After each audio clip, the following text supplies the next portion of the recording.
something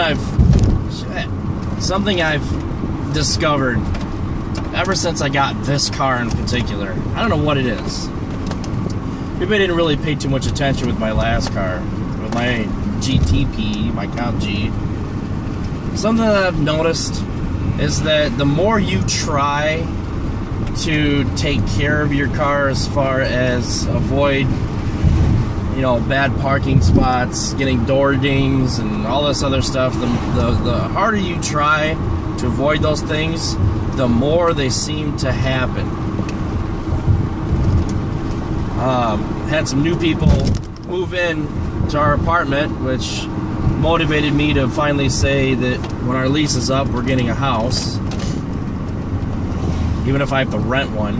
Had some people move in, you know, they got 2 cars, 2 kids, that's fine and all that, but, you know, they drive a piece of shit minivan, probably looks like it's about 15 years old, rusting, as well as some old Toyota Corolla. So they don't give a fuck if anyone dings their car or smashes into it or a tree falls on it. They don't give a damn. So those are the kind of people who typically tend to not be aware of just how close they're parking to you until they open their door and it hits your door, and then they're like, oops, and then they look around and hope nobody saw it, close the door, and move on.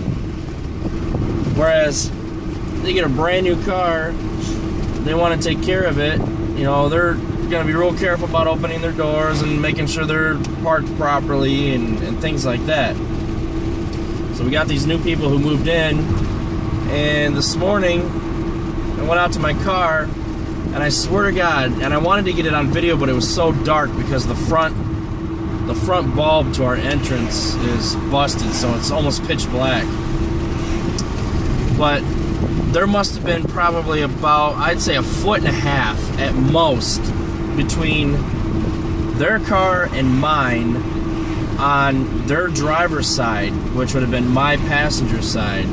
So if they would have gotten out of their car, there's no way they could have opened that door and squeezed out without hitting my car. And they probably really just didn't care. It's unusual for this light to be red for this long. Anyway, they probably just didn't give a shit. And it wasn't like they were trying to squeeze into a parking spot because somebody else on the other side was parking bad. I typically park, when I park on the far end, and I like to park on the line on the other side because nobody can park on that side. So there's probably a good 3 feet or more on the passenger side, because I like to back into parking spots, 3 feet or more between the line and my car. So in order for somebody to, you know, crouch in that close, they would have to park on the lines themselves, like literally over the line. And it pisses me off because I park over far enough on purpose so that they can park. Even if they were to park on the line, there'd still be plenty of room for them to be able to open the door. But it's like in their conscience, they're like, I gotta be this far from the car next to me, so this, no matter what, I'm gonna park exactly right here. And it's irritating the hell out of me, and it's one reason why I want to get a house so bad, because I'll have my own driveway, maybe my own garage. I'm not gonna worry about somebody parking next to me.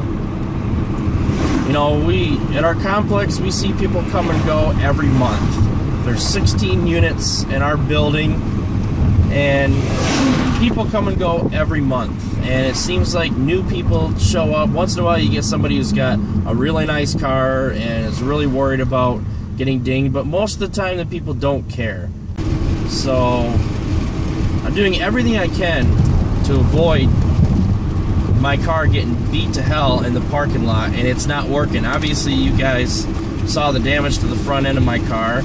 I've got a scratch on my driver's door. I don't know where that came from. It's a pretty good scratch. Hoping that I can buff it out.